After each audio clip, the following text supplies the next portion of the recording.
मेरी प्यारी भाभिया आई हैं। भाभिया के साथ इशू ये है कि भाभिया को पूरे बॉडी पे रिएक्शन हो गया है। लाल तेल भी इस्तेमाल हुआ है और मस्टर्ड ऑयल कड़वा तेल भी इस्तेमाल हुआ है। तो मेरा हर पेरेंट्स से कहना है कि प्लीज इसका इस्तेमाल मत करिए।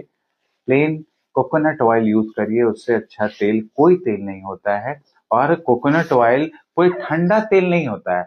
लोग समझते हैं ना कि ठंडे में वो जम जाता है तो वो ठंडा तेल होता है, बिल्कुल वैसा नहीं है।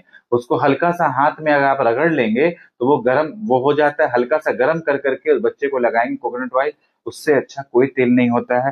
पूरे पैर में खुरदुरा है, पूरे पेट में खुरदुरा है। और माँ खुद बताती है कि सर नहला देते हैं, एक आध दिन तेल नहीं लगाते हैं तो सब ठीक हो जाता है, लेकिन जैसे ही लगाते हैं तो फिर से डेवलप हो जाता है। तो ये बिल्कुल डेवलप होगा, इसलिए मस्टर्ड ऑयल हो या लाल तेल हो, इसका इस्तेमाल प्लीज नहीं करें।